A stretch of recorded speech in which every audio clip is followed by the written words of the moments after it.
My name is Nathan Cole. I'm 38 years old and I teach history at the only high school in Maplewood, Kentucky. That's not a complaint, that's just geography. My days have a particular shape to them. Chalk dust by 8 a.m., the smell of old books and baseball gloves, lunch at my desk because I forgot, again, that lunch is a thing people do.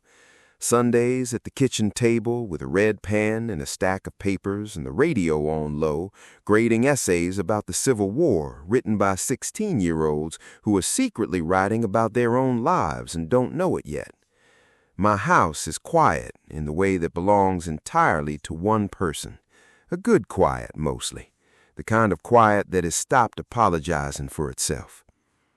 My brother Danny would disagree with that characterization.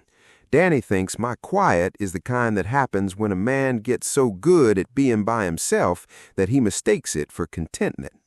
He says this to me lovingly every Sunday when he calls. He has been saying it for 3 years. I have been not answering it for 3 years. We have an arrangement. There was a woman named Diane, 4 years, the kind of relationship that works right up until it doesn't. And when it doesn't, there's no villain, just two people standing on opposite sides of a map with different ideas about what the word home is supposed to feel like. She wanted children. She wanted a city that moved. Maplewood does not move. I did not move. She moved, eventually, to Louisville, and she was right too, and I was right to stay, and nobody won, and everybody lost, and that's about as complicated as it gets. 2 years ago, I was at a faculty party, and someone showed me a photograph on their phone without meaning to. The wrong photograph scrolled past by accident, and I saw Diane with 2 small children on a porch somewhere. She was laughing. The children were laughing. I was happy for her. I drove home and sat at my kitchen table for an hour in the dark without turning the light on. I don't tell you this for sympathy. I tell you because context matters. I've been teaching that for 11 years. What looks like a simple thing from the outside almost always has 20 years of story underneath it. You can't understand the moment without understanding what came before.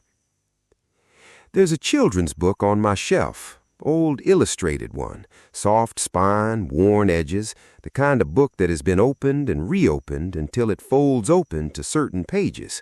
My mother gave it to me years ago. I kept it for no reason I could explain.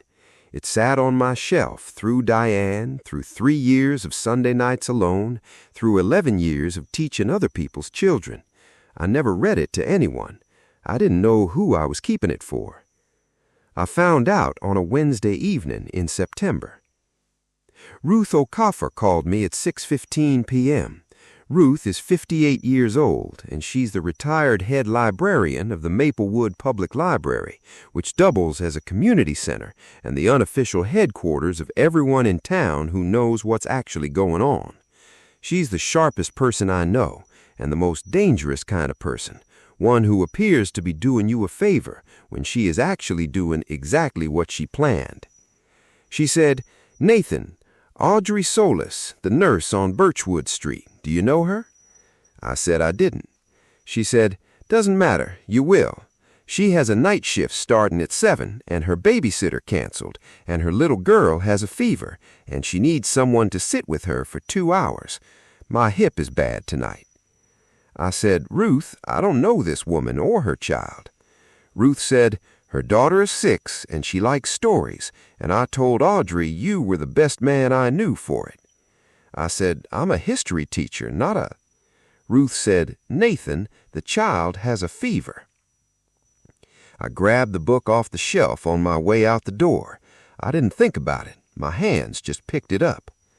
Birchwood Street is 3 minutes from my house, number 14, yellow door, the porch light was on.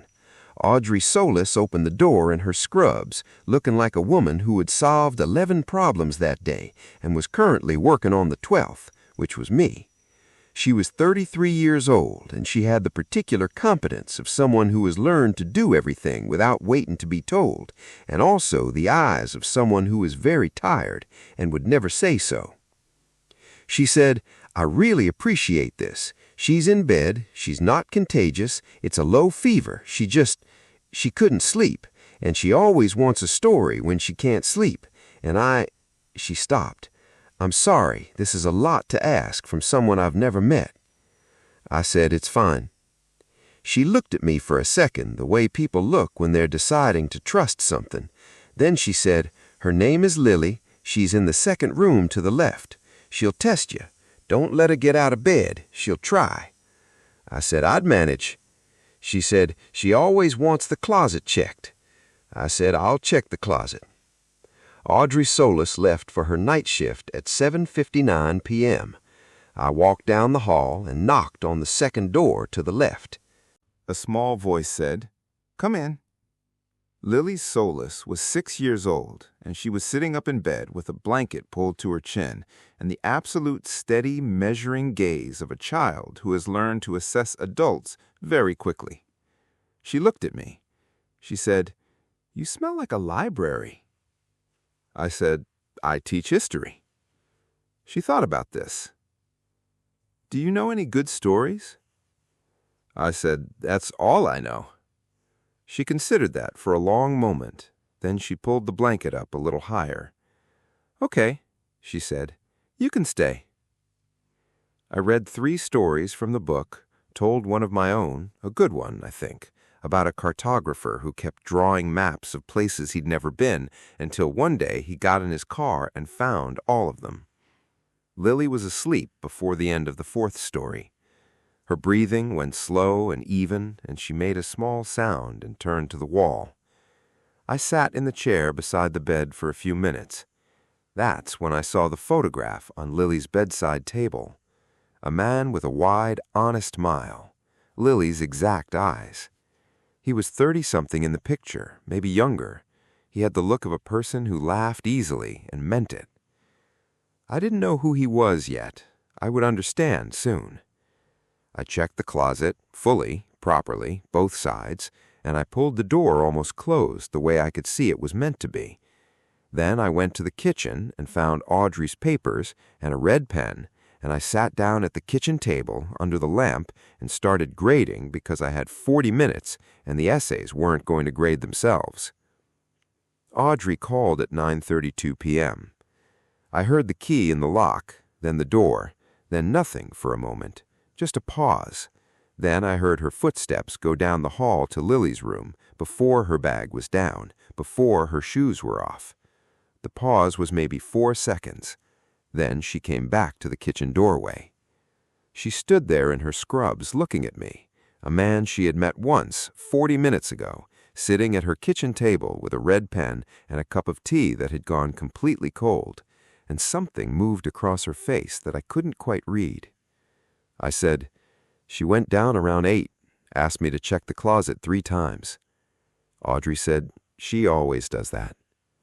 I said, "I always will." I don't know exactly why I said it that way. It came out before I thought about it, which is how the true things usually come. I left 10 minutes later. Audrey stood at the closed front door for longer than she meant to. I know this because I sat in my truck for a moment and the porch light was still on when I drove away. The next morning, Audrey called Ruth. I know this because Ruth told me, as Ruth tells me everything, with the complete transparency of someone who has no intention of stopping. She said Audrey called to say thank you and ended up talking for 20 minutes. Audrey said, "He graded papers at my kitchen table." Ruth said, "That's Nathan." Audrey said, "That's not the point." Ruth said, "What is the point then?" Audrey said she didn't have a clean answer to that. Friday, Audrey's regular babysitter was available. Lily asked at dinner if the history man was coming back. Audrey said she wasn't sure. Lily said, "He checks the closet properly." This was apparently definitive. Audrey texted me on Saturday morning. She said Lily had been asking about the stories. She said she hoped it wasn't too much to ask. She said she completely understood if... I replied before she finished typing. I said, "Wednesday works, and Saturday if you ever need it." She stared at her phone for a while. I know because the 3 dots appeared and disappeared 4 times before she wrote back. She said, "You don't have to." I said, "I know." That was the beginning of 6 Wednesdays, and occasionally Saturdays, and what I can only describe as the most unexpected 45 minutes of my week, every week, for a month and a half. Lily and I built a world together in the time before sleep. Brave travelers, quiet heroes, lighthouses and rivers, and fathers who came home from long journeys and always, always said goodbye properly before they left again. Lily didn't know she was directing any of this. She was just asking for good stories. I was just telling them. Neither of us was aware of what we were actually doing, which was probably better for both of us. The first week, Lily tolerated me. She gave me a rating of pretty good, not great, and said she'd decide by next Wednesday. I told her I'd prepare for the evaluation. She found this acceptable. Audrey left a handwritten thank you note on the kitchen table, which I read 3 times on the drive home, and then told myself I hadn't. The second week, Lily asked for a specific story. She wanted one where a girl and her mom lived in a house by the river, and a man came to fix the fence and stayed for dinner. I told it. Lily was asleep before the ending. I finished it anyway, quietly, to the room. The man stayed for dinner and fixed the fence and came back the following Saturday. I didn't make it complicated. Some stories don't need to be. The third week, Audrey came home early. I was in the hallway outside Lily's room, door slightly open, telling the lighthouse keeper story. A man who wrote a letter to the same woman every year for 7 years. Not a dramatic letter, just, "I'm here, I'm still here, I'm still writing." And then in the 7th year, she wrote back. Not a long letter, just, "I know, I've always known. I just needed to be sure you'd keep writing." Audrey stood in the hallway and listened for 4 minutes. I know it was 4 minutes because when she finally made a sound, just the softest shift of weight on the floorboard, I had exactly that much story left, and I'd been telling it longer than Lily's breathing suggested she needed. Audrey didn't come in. She went to the kitchen. When I came out, there were 2 cups of tea on the table. She was sitting in the chair across from mine. Neither of us said anything for a moment. Then she said, "I heard the letter." I said, "It's a better story than it sounds in summary." She said, "It's actually not." She looked at her tea. "It sounds exactly as good as it is." We sat at that kitchen table for an hour. We talked about Maplewood, about teaching, about what night shift does to your sense of what day it is and how long you can function on coffee before the coffee stops being funny. She laughed twice. The second time, it surprised her. I could see it, the laugh arriving before she'd decided to let in, and she put her hand over her mouth like it was something she'd dropped. I drove home that night thinking about a woman who is funny and has forgotten it. The 4th week, Lily asked about the photograph. She said, matter-of-factly, the way she said everything, "That's my dad. He died." I said, "I know." She said, "Mom told you?" I said, "No. I could tell from the way you say goodnight to him." Lily looked at me for a long moment, the particular look of a child taking a measurement. Then she said, "He would have liked your stories." Something happened to my throat. I finished the story. I don't remember which one, something about a river and a boat and a destination that turned out to be the beginning, and I drove home and called Danny, and I don't think I said much of anything. Danny said, "Nathan." I said, "Yeah." He said, "I know." That was the whole phone call.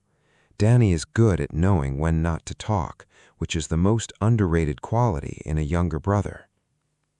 The 5th week, Audrey stayed home on her day off. She was in the kitchen when I arrived. She said she was just catching up on some things. She made herself busy with laundry while I was with Lily. When I came out, she had made dinner. Pasta, she said. Leftovers. Nothing. Absolutely do not feel obligated. I felt very obligated. I sat down. We ate at the kitchen table. We were talking about something. I don't remember what. Probably history. I default to history when I'm nervous. It's an occupational hazard. Then Lily appeared in the kitchen doorway in her pajamas. She said, "I need water." Audrey said, "Lily." Lily said, "My throat is dry." I poured her a glass of water. She drank approximately 4 sips, very slowly, looking at the two of us with the expression of a general reviewing a campaign that is proceeding according to plan. Then she said, "Good night," thanked me for the water, and went back to bed.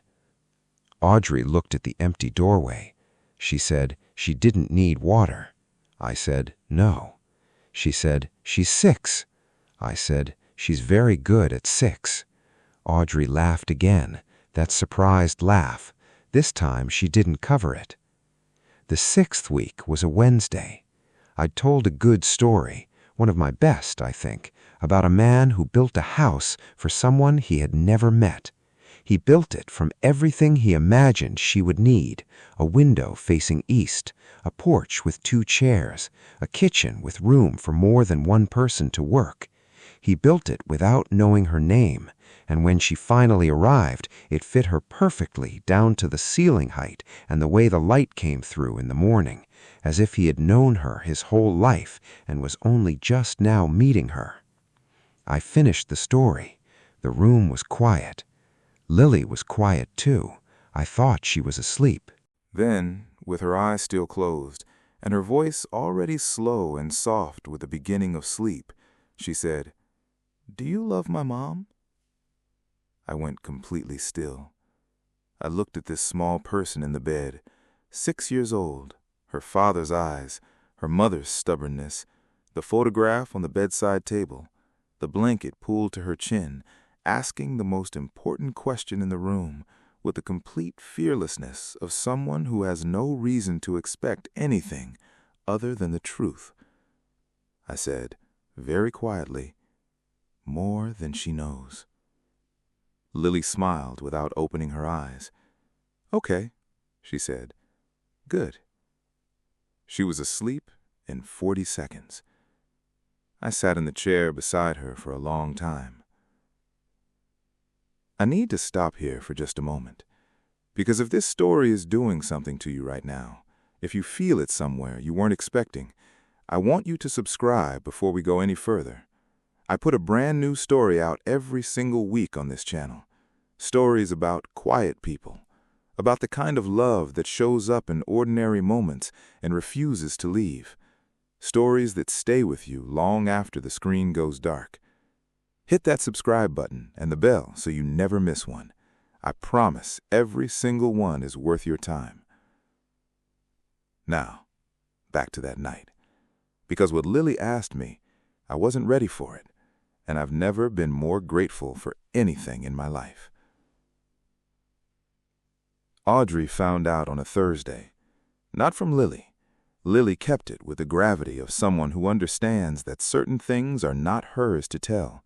Lily is 6, and she already knows more about discretion than most adults I've met. She found out from Carla. Carla is a colleague of Audrey's at the hospital, 40, sharp, the kind of woman who has seen enough of life's nonsense to have a very finely calibrated detector for it. She has known Audrey before, and she watches Nathan, watches me, from a careful distance and reserves judgment. She found out from Ruth, who found out from no one because Ruth is the original source of everything in Maplewood and occasionally talks too much at fundraisers. What Carla said in the hospital break room on a Thursday afternoon was, "Ruth says that man of yours told Lily he loves you. 6 weeks of bedtime stories, and he told a 6-year-old girl he loves your mother." Audrey went very still.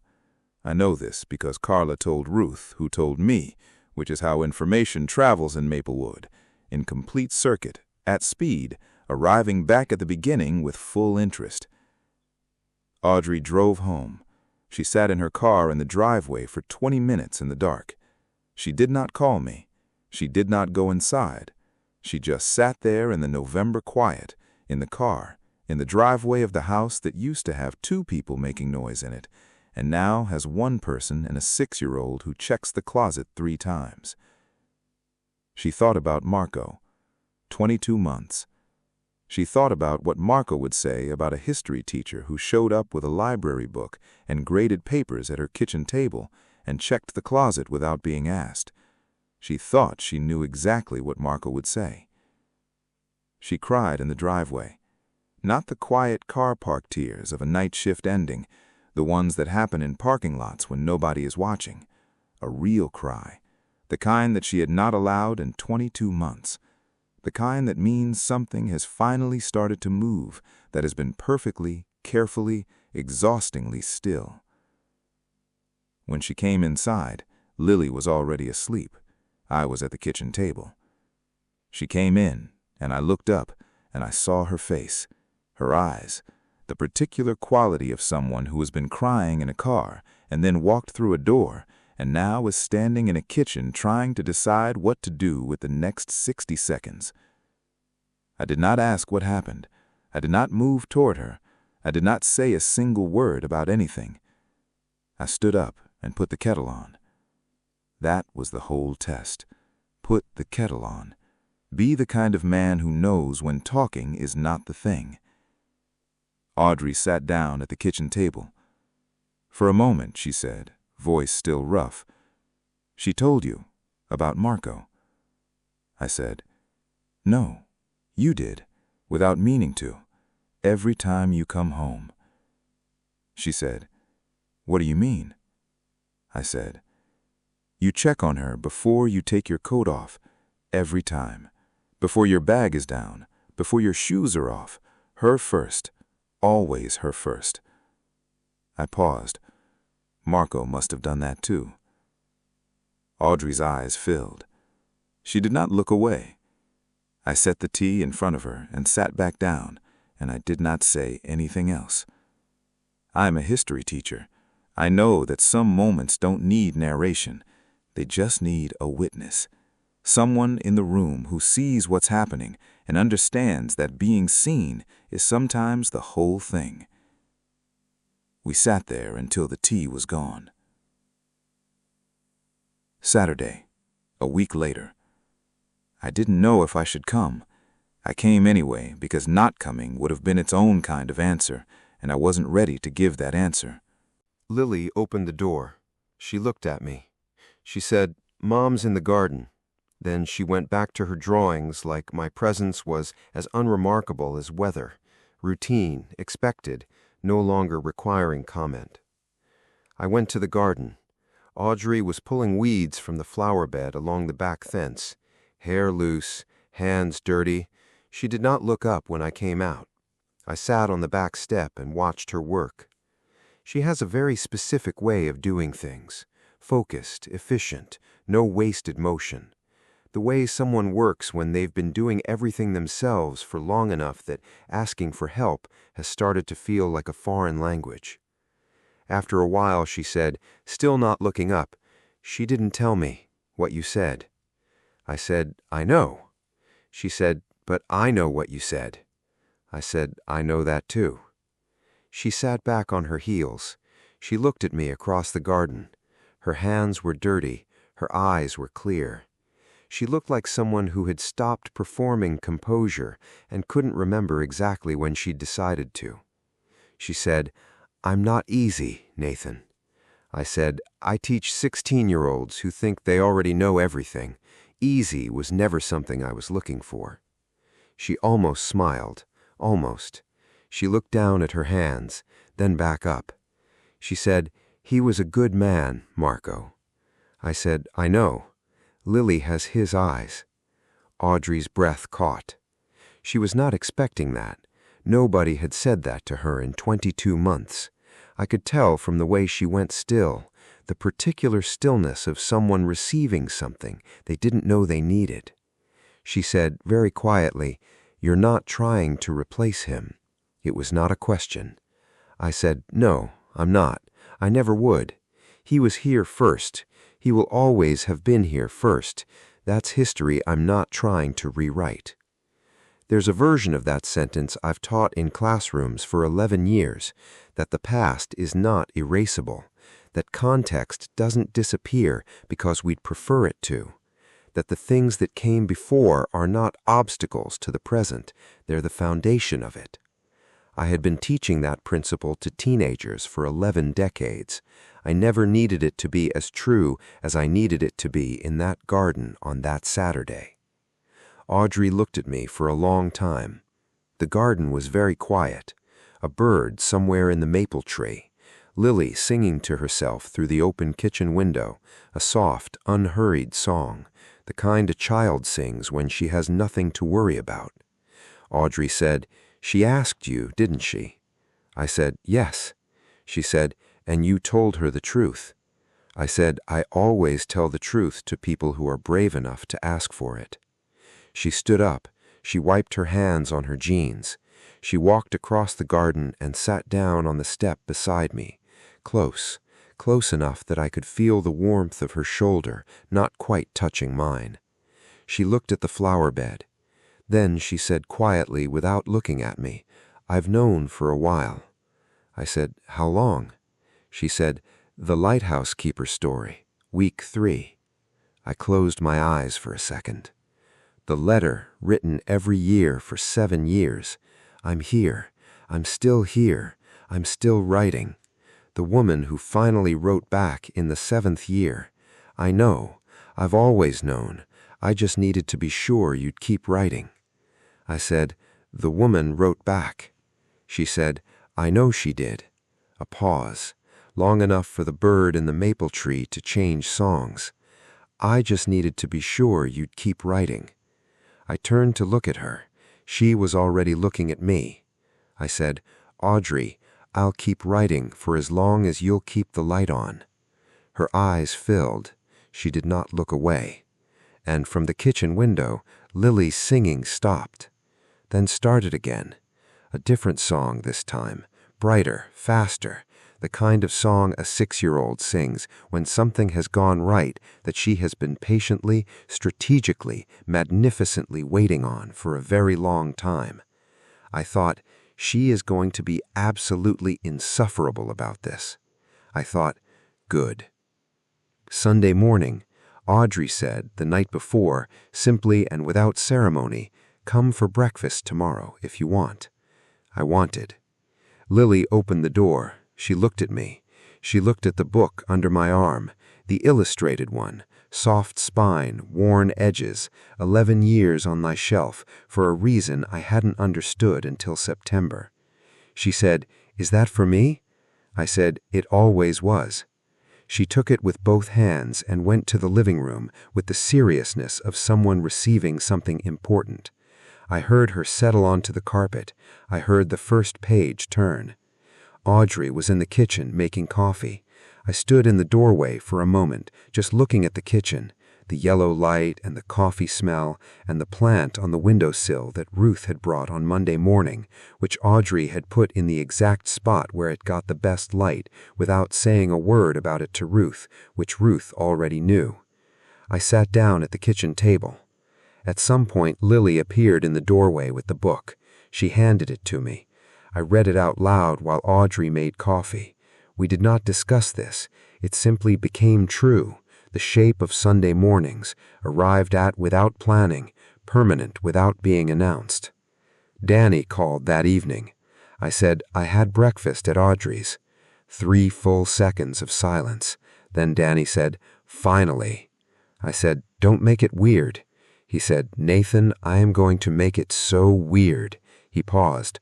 "I'm going to need her number so I can text her embarrassing things about you." I said, "You're 34 years old." He said, "I've been waiting 3 years for this. I have material." I said goodnight and hung up and stood in my kitchen smiling at my phone like a complete idiot. Ruth brought a plant to Audrey's door on Monday morning. She said it was just a plant. It was not just a plant. It was Ruth O'Coffer saying "you're welcome" in the language of someone who prefers not to gloat, but is absolutely gloating. Carla saw me in the hospital parking lot on Monday afternoon. I had brought Audrey lunch at the end of her night shift. Nothing complicated, just sandwiches from the place on Elm that she mentioned once 3 weeks ago that she used to love. Carla watched me walk back to my truck. I didn't know she was watching. When she found Audrey inside, she said only, "Okay, I approve." Audrey said, "I didn't ask." Carla said, "I know, I'm telling you anyway." She paused. "He remembered the sandwiches." Audrey said, "I know." Carla said, "Audrey, he remembered the sandwiches." On the second Sunday I came for breakfast, Lily showed me the photograph properly for the first time. She held it carefully, both hands, and she said, "This is my dad." I looked at it for a long moment, the wide smile, the laugh in the eyes, Lily's exact eyes. I said, "He looks like someone who told good stories." Lily said, "He did. Mom says he did." I said, "Then we have something in common." Lily considered this. She looked at the photograph. She looked at me. She looked at the photograph again. Then she nodded, once, decisive, the finality of someone who has made a decision and will not be revisiting it. She handed me the book. The photograph stayed exactly where it was on the bedside table. Nobody moved it. Nobody suggested moving it. It was there on the second Sunday, and it will be there in the spring when the baseball season starts, and I'm leaving for practice, and Lily is telling me to come back in time for stories, because I have been promoted from pretty good, not great, to required, non-negotiable, do not be late. The book lives on Lily's shelf now. She reads it herself on the mornings I'm not there. On the mornings I am, she brings it downstairs and hands it to me at the breakfast table. I read it out loud. Audrey makes coffee. This is the shape of Sunday mornings. We did not plan it. It simply became true, the way the best things become true, not with announcement, just with repetition, until one day you realize it was always going to be this. I drive home on a Sunday evening in November. The town is dark and quiet, leaves gone from the maple trees. Streets empty the way small towns go empty after dinner on a Sunday, not abandoned, just settled in. Maplewood in the dark looks the same as Maplewood in the light. It has always looked the same to me. I drive past the school. 11 years of history, 11 years of standing in front of rooms of people who didn't yet know that the past was alive and personal and still happening underneath the present. 11 years of trying to make complicated things feel simple without making them smaller.